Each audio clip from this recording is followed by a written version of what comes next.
좋은 날씨입니다. 예도는 지금부터 마음이란 무엇인가 라고 하는 제목으로 한 편의 단편 강좌를 열겠습니다. 철학자는 도대체 마음을 어떻게 이야기합니까? 마음 하면은 보통 우리는 두 가지로 크게 생각하죠. 그죠? 유전적으로 볼 때 부모님으로부터 물려받은 타고난 성품이나 품성, 인격과 연관시키기도 하고, 그 다음에 후천적으로는 어떤 사물이나 타인에 대하여 느끼는 감정, 의지, 생각, 기억, 이런 것들을 유발시키는 어떤 장소, 이런 정도가 이제 우리가 보통 생각하는 마음이에요. 이건 다 주관적인 거예요. 그죠? 어떻게 보면 부모님으로부터 물려받은 어떤 품성, 이거 다 나에게 있는 거잖아. 그죠? 그 다음에 어떤 바깥에 있는 사물이나 타인, 어떤 이 세계의 다양한 존재자들에 대한 느낌, 감정, 생각, 의지, 이런 것들을 유발시키는, 그래서 이것에 의하여 유발된 어떤 나의 주관적인 어떤 장소, 주관에서 일어나는 장소, 그러니까 생각도 되고 이 마음도 되겠죠. 그죠? 그러니까 이런 생각은 보통 우리가 마음 먹기에 따라서 모든 것을 할 수 있다라고 생각할 수가 있어. 이건 철학적으로 거의 제대로 된 분석이 전혀 아니야. 그러니까 우리는 보통 그래, 모든 것이 네 마음 먹기에 달렸다. 이거는 상당히 많은 부분이 맞다라고 볼 수가 있죠. 그죠? 우리는 마음 먹기에 따라서, 우리의 의지작용에 따라서 어떤 새로운 것을 창조하기도 하고, 아주 좋은 일에 쓰이는 도구가 되기도 해요. 그래서 마음은 정말 중요한 거야. 그죠? 어떻게 보면 종교 전통에서 우리가 배울 수 있는 건 역시도 마음을 닦는 거하고 관계가 되어 있어.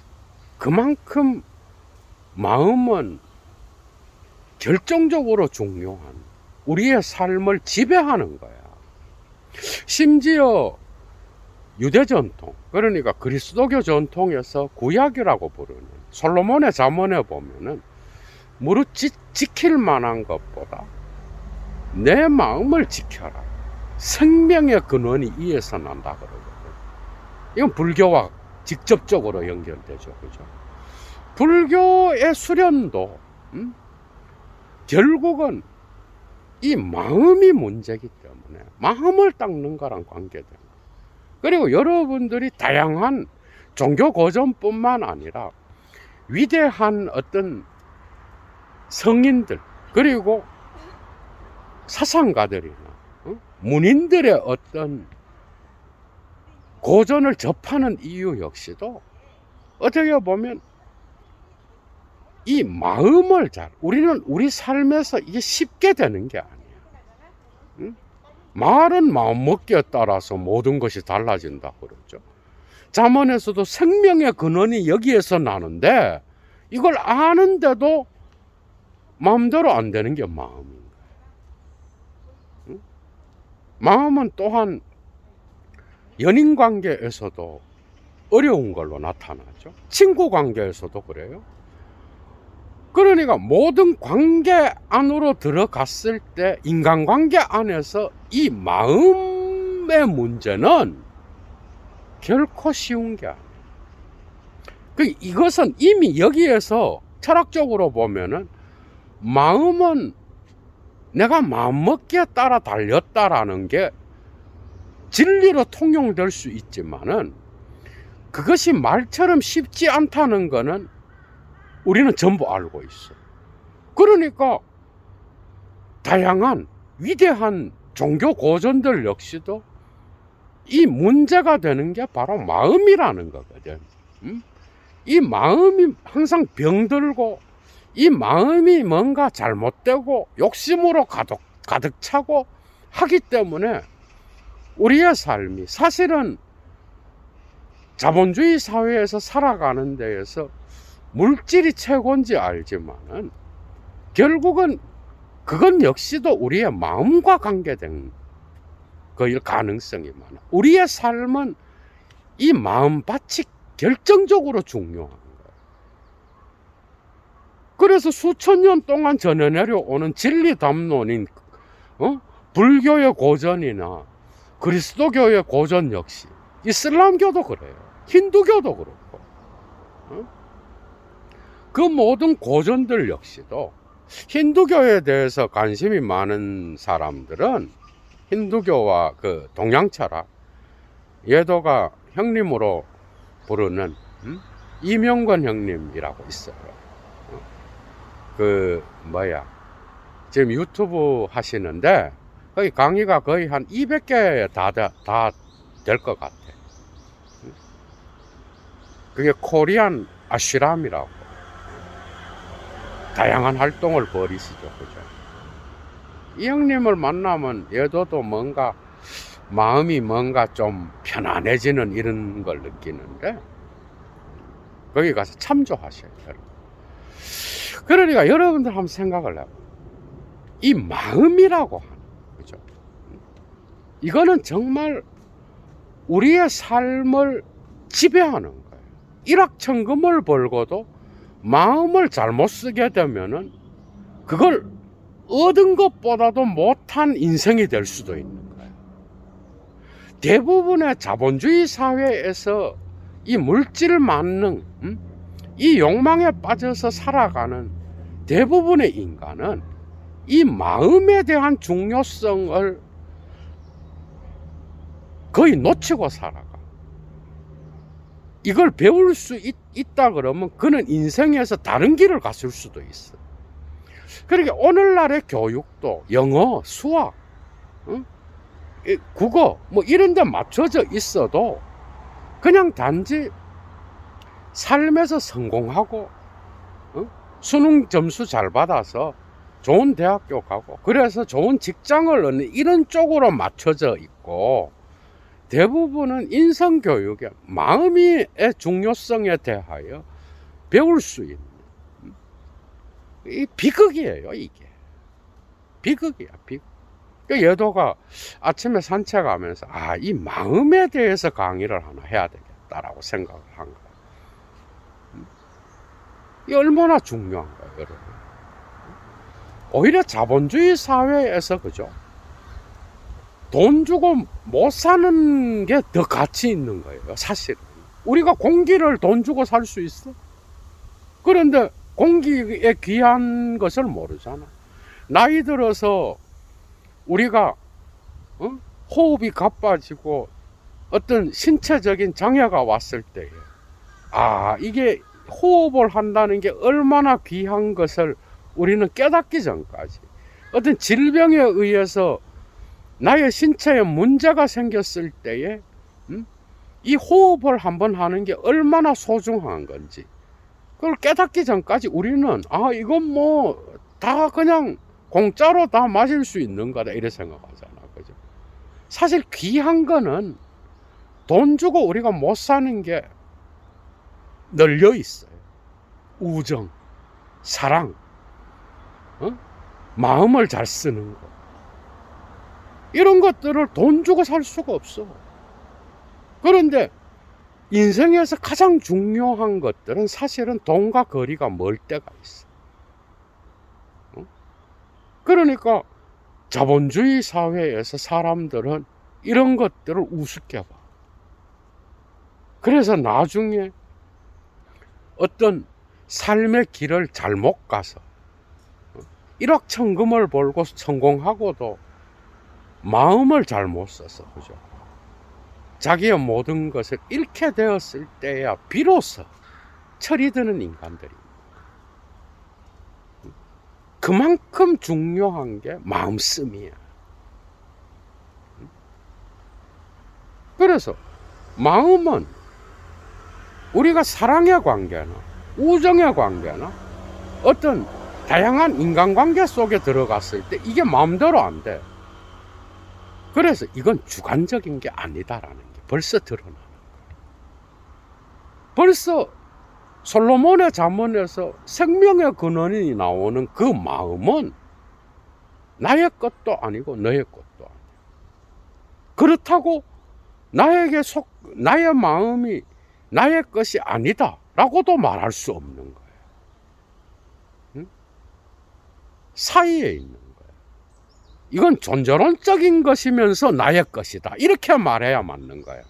나의 바깥에 있는 우주적 세계와 생명체와 관계된, 그래서 타자들과 관계된, 또한 저 존재의 숲에 다양한 존재자들과 관계된, 이 세계 전체의 우주적 힘과 관계된, 날씨와 관계된, 그리고 주위 환경과 관련된 그런 기분 잡혀 있습니다. 벌써 하이데거 냄새 나죠, 그죠? 그런데 이 마음은 또한 오늘날, 이 물론 뭐 니체나 쇼펜하우어부터 이미 고전부터 이야기되어 왔던 거예요. 근데 철학적으로 볼 때는 그래. 그러니까 쇼펜하우어나 니체, 프로이트로 연결되고 락강까지 연결되는 어떤 이 마음은 또한 무의식과도 관계된 거예요. 그러니까 쉬운 문제가 아니에요. 그러니까 오죽하면 불교에서도 수행을 한다는 건 마음을 들여다본다는 거거든. 모든 종교 고전의 주제가 이 마음의 문제와 관계된 거야. 이 마음이 잘못돼서 타자를 해하고 우리와 함께 공동으로 살아가는 자연을 파괴하고 우리의 마음밭의 문제 때문에, 그죠? 이런 일들이 오늘도 일어나고 있어. 그 순간만 참으면 되는데 순간을 못 참아서 인생을 그냥 통짜로 날려버리는 인간들도 있어. 그러니까 고전의 이런 가르침은 정말 중요한 거야. 그러니까 마음은 나의 주관에 있는 것만 있다 그러면 이거는 진짜 그래요. 마음먹기에 따라서 결정돼, 세상은 다. 그런데 그게 아니에요.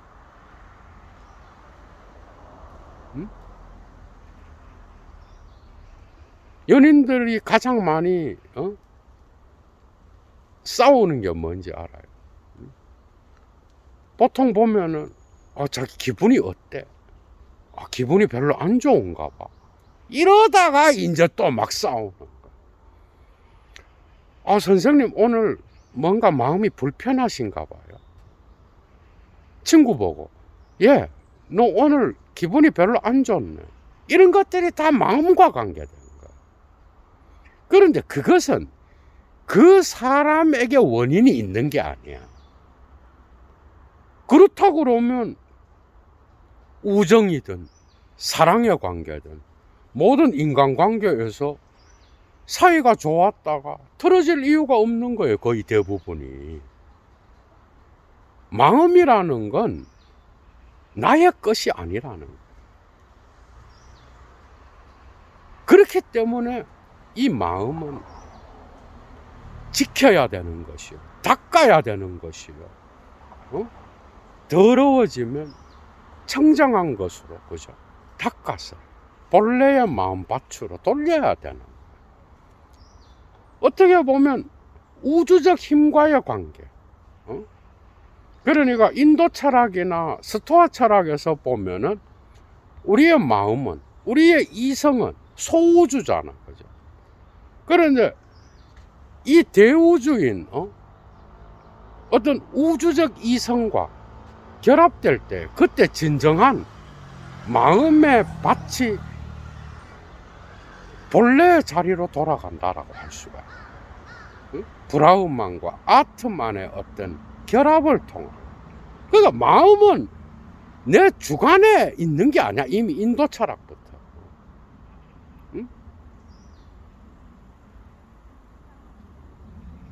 사실 불교도 그래.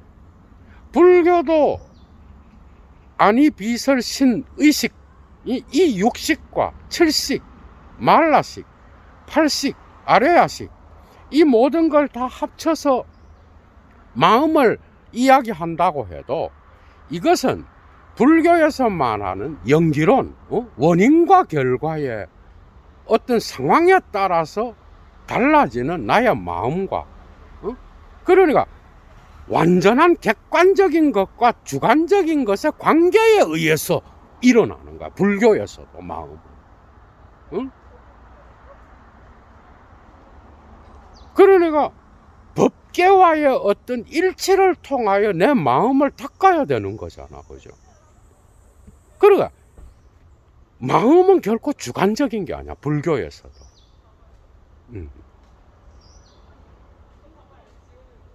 그런데 이것을 서양 철학에서 볼 때 가장 철학적으로 이 마음과 기분을 탁월하게 설명한 철학자가 바로 하이데거입니다. 물론 뭐 쇼펜하우어나 니체도 이런 마음이 이성에 의하여 조절되지 못하고 무의식의 욕망에 의하여 우리는 이끌려 다닌다라는 것. 그리고 정신분석학에서도 이런 걸 다 이야기해. 그래서 어떻게 보면 불교에서도 수행을 하는 것은 칠식과 팔식이 더 중요할 수도 있어요. 자기도 모르게 일어나는 마음의 어떤 법칙. 이것은 결코 나의 주관의 신체, 나의 어떤 그 감각작용, 여기에만 제한되는 게 아니야. 그 마음은 우주적 힘과 관계되는 거야.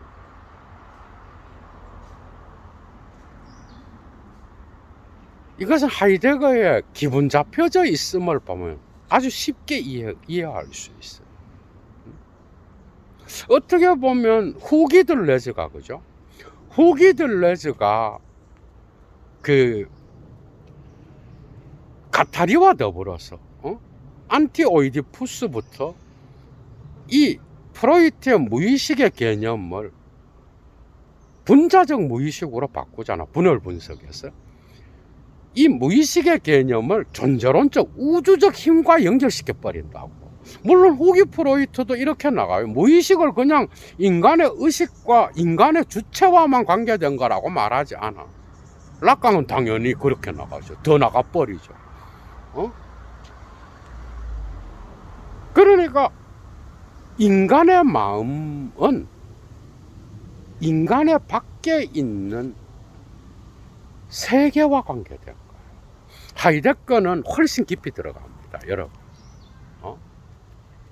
그러니까 우리의 무의식 역시도 우리의 주체와 나의 어떤 경험에 한정되는 게 아니야. 그것은 어떻게 보면 부모가 물려주는 유전적인 것도 있고 생리학적인 것도 있고 내 몸과 관련된 어떤 것과 관계될 수도 있지만은 내 주변에 놓여져 있는 주위 세계와 관계된 거죠. 그죠?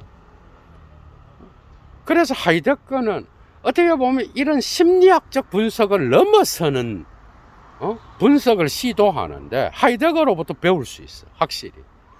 기분 잡혀져 있음.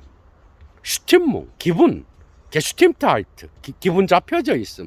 이런 개념들은 이미 초기 하이데거인 존재와 시간부터 나와갖고 후기 하이데거인 이정표라든지 다양한 작품들에서 나타나는데 그것은 세계의 개방성과 관계된 거예요.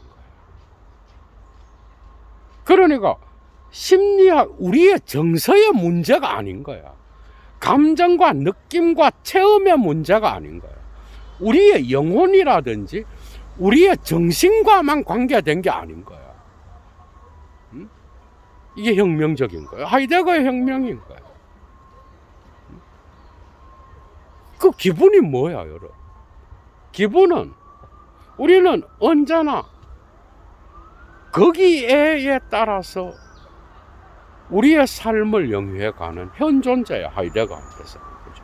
그런데 이 거기에는 세계가 열려지는 개방성의 장소야.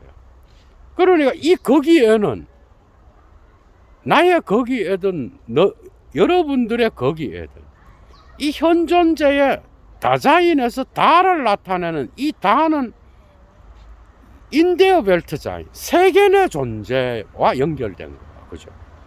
그러니까 세계의 계시성, 세계의 다양한 어떤 존재자들 아니면 이 세계의 전체적인 어떤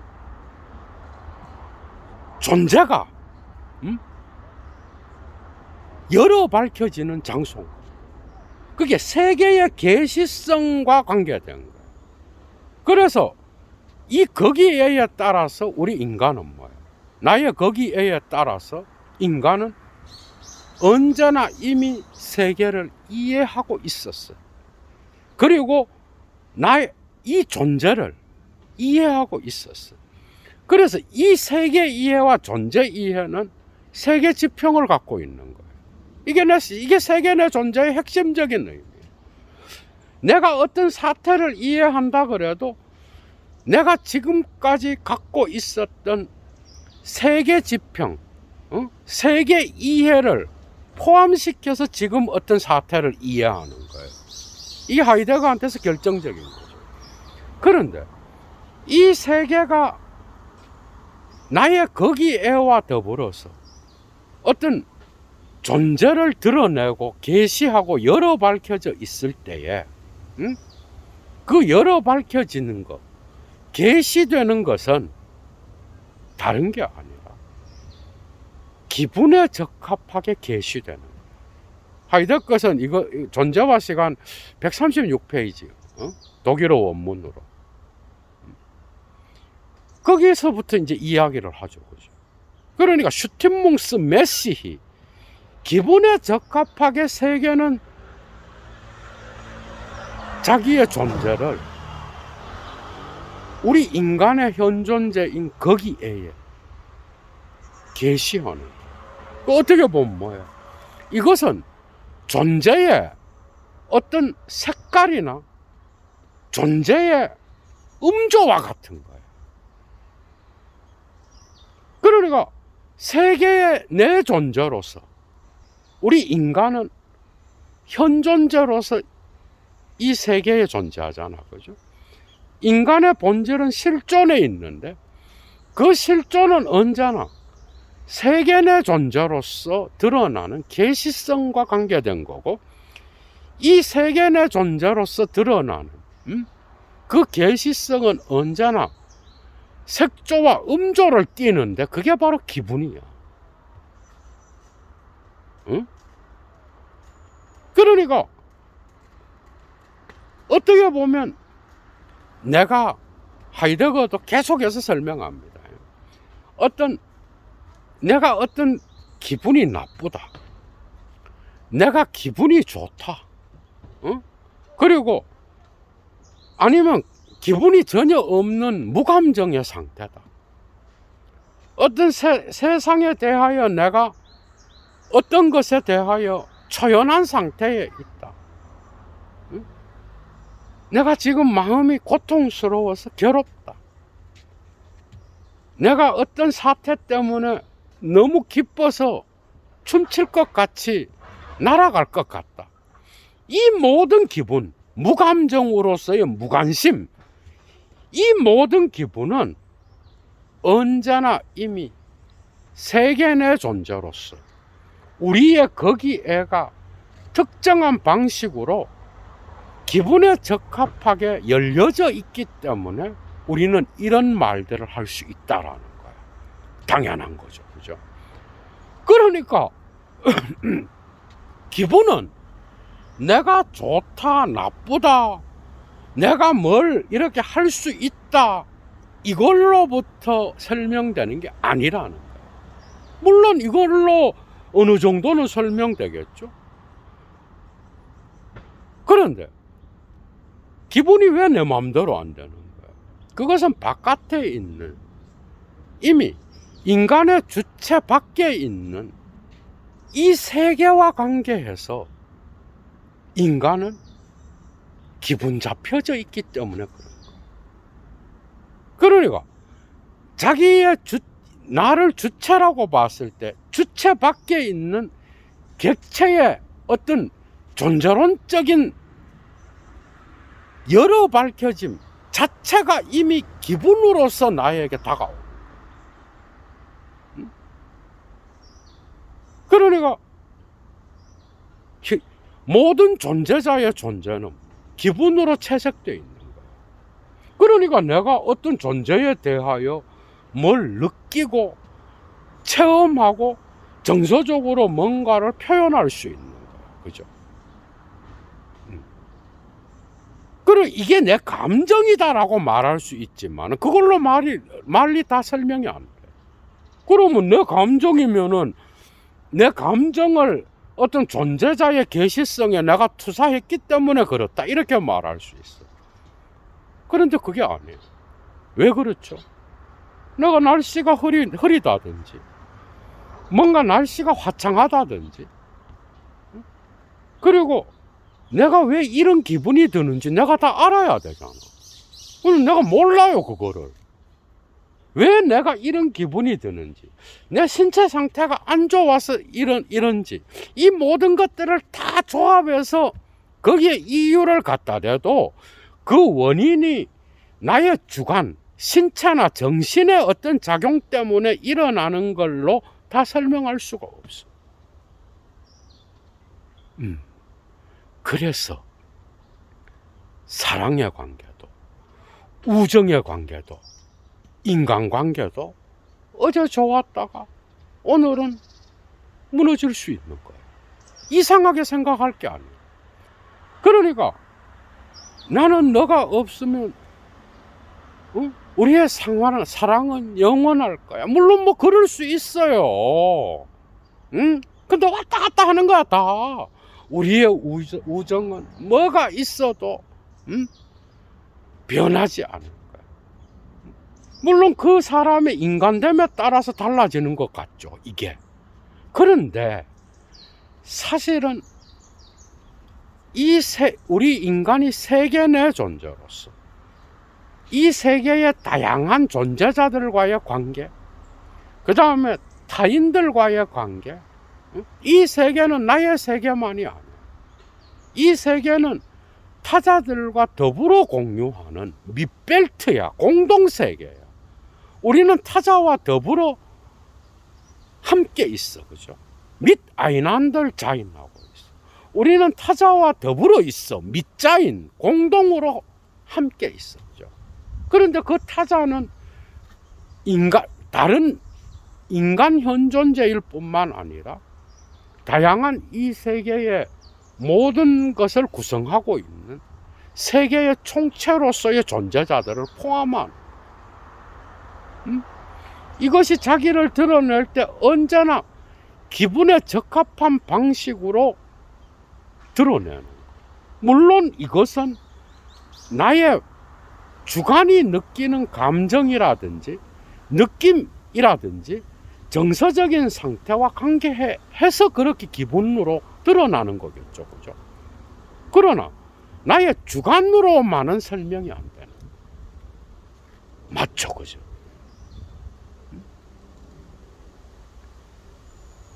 그래서 이것은 무의식적, 그래, 무의식은 유전적인 것도 들어가지만 존재론적인 것도 들어가는 거예요. 내 바깥에서 객체로서 나타나고 있는 이 바깥의 상황과도 관계되는 거예요, 그죠? 그러니까 사랑도 우정도 모든 인간관계도 내 마음대로 안 돼. 오히려 이런 관계를 내가 그래서 존재가 있는 거야. 이런 관계들을 내가 통제하고 내가 이것을 막 조정하고 이래서 그 사람과의 관계를 잘 맺는다고 해서 그 관계가 좋은 것으로 계속 진행되는 건 아니라는 거예요. 오히려 그 관계를 존재에 내 맡겨버리고 나는 나의 관점에서 그 사람에게 관계를 맺어 나갈 때 오히려 더 건전한 관계가 될 수도 있다. 그러나 그건 역시도 나의 마음밭에 따라서 내가 마음먹기에 따라서 결정되는 건 아니라. 그러니까 인간은 뭐야? 오만할 수가 없는 거야. 불교의 고전이든 경전이든 그리스도교의 어떤 성서든 간에 모든 고전, 철학 고전이든 문학 고전이든 고전은 이런 것들이 나의 마음먹기에 따라서 되는 게 아니라는 걸 가르쳐주고 있었다. 나는 나의 관점에서 최선을 다할 뿐이야. 그런데 이러한 기분 잡혀져 있음이라고 하는 세계의 어떤 계시성과 관계된 이 기분은 거죠. 나의 뜻대로 되는 게 아니야. 오히려 나의 느낌이나 나의 어떤 주관적인 감정들은 거죠. 이 세계의 분위기에 따라서 기분 잡혀져 있음에 따라서 느껴질 때가 많아. 그게 존재론적으로 앞서 있는 거야. 기분 잡혀져 있으면. 우리의 마음도 그래.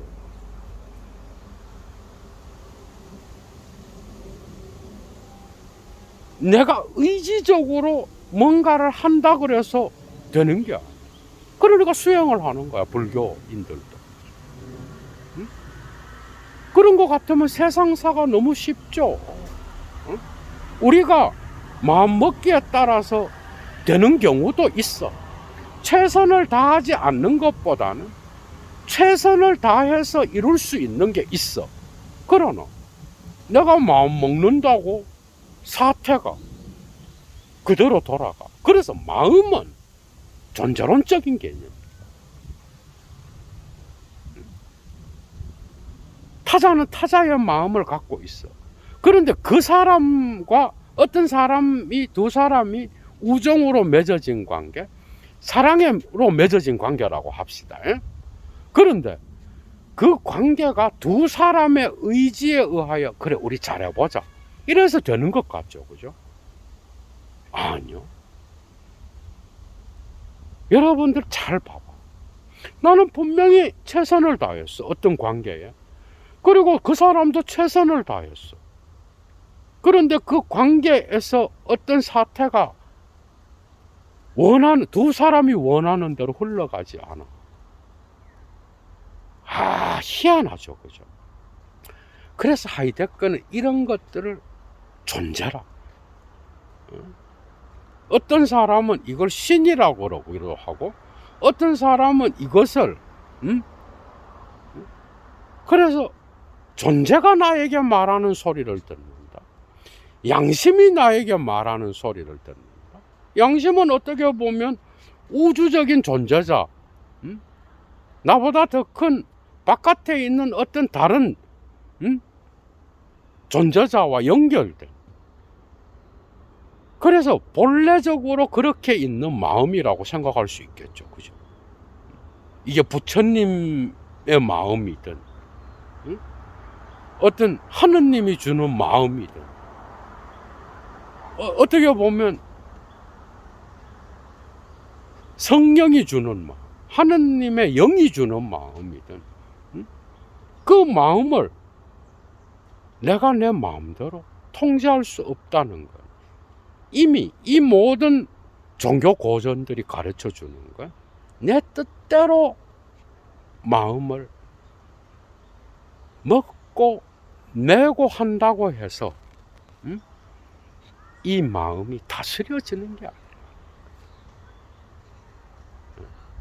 정말 많이 배우죠, 여러분.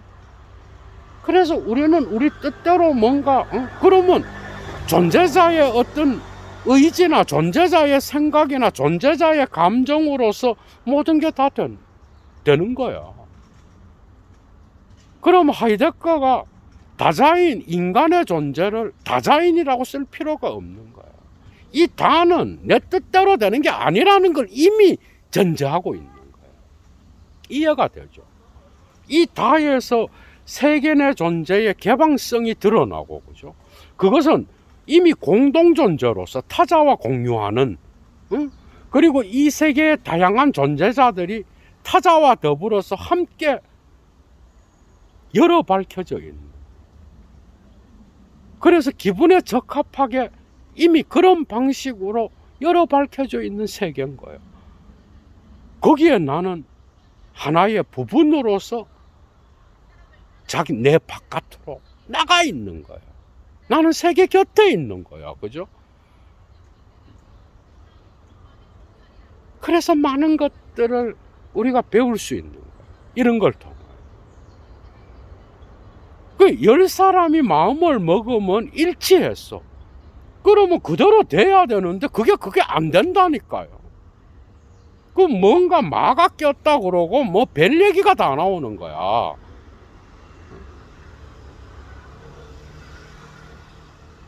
그래서 존재가 나에게 말하는 소리를 듣는다는 건 거죠. 엄청나게 많은. 이거는 사실은 언어로 표현할 수 없는 개념이야. 불교적으로 볼 수 있고, 하이데거의 이 말을, 후기 하이데거 이 말을. 그 다음에 그리스도교적으로 볼 수도 있고, 힌두교적으로 볼 수도 있어.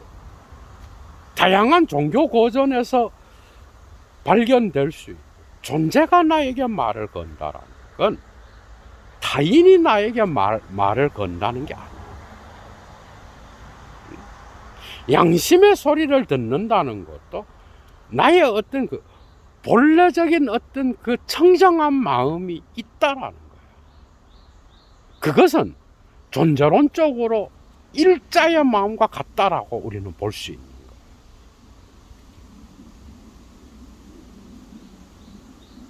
그래서 예술가는 거죠. 그림을 그리는 자든, 음악을 만드는 자든, 시를 쓰는 자든 간에 이 세계에 기분 잡혀져 있으면 민감해야 되는 거예요.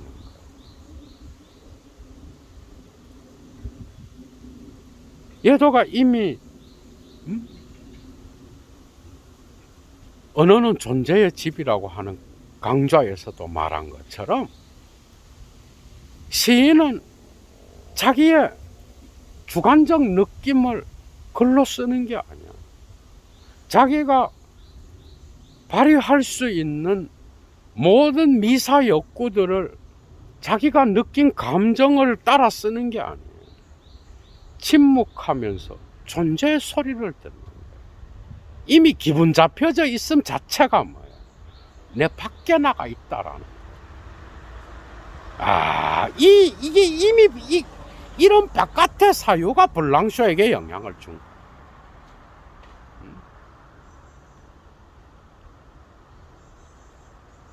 어떻게 보면 존재의 심년, 그것이 이미 나의 마음과 연결되어 있는 거예요. 그래서 마음은 내 마음대로 쓸 수 있는 것이기도 하지만, 그렇다고 내 마음대로 쓴다 그래서 그렇게 되는 건 아니라는 거예요. 그러나 마음을 곱게 쓸 때, 그죠? 이 세계가 자기를 계시할 때에 기분에 적합하게 계시한 것처럼 우리 인간이 자기 마음을 곱게 쓸 때에도 세계의 존재가 그를 도움을 줄 수 있는 건 아니겠는가. 예도는 그렇게는 말할 수 있을 것 같아요. 이 존재를 다양한 종교 고전들의 이름을 붙일 수 있겠지만 어떤 방식으로건 나의 마음은 나의 것이면서도 나의 것이 아니라고 하는, 존재이면서도 무라고 하는, 왔다가 사라지는 거라고 하는 거죠. 응? 그래서 언제나 바깥에 있는 사태와 어떻게 보면 세계와 관계되어 있다라고. 마지막입니다.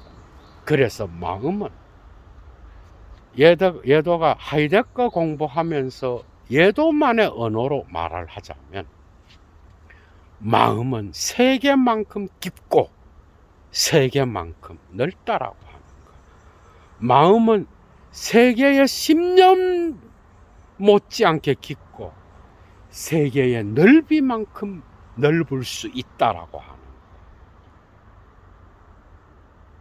그래서 기분 잡혀져 있음은 예술가의 민간성과 밀접하게 관계될 수 있다라고. 그래서 존재의 소리를 듣고 시를 짓고 존재의 소리를 들으면서 작품을 만들고 조각을 하고 존재의 소리를 들으면서 음악가는 음악을 만든다고 하는 보다 더 어떻게 보면 쉽게 이 강좌를 통하여 여러분들이 예술가의 마음을 이해할 수 있는 그런 단초가 되지 않았나 예도는 생각합니다. 건강한 주말 보내십시오. 예도 물러갑니다. 어디에 계시든 행복하시고요.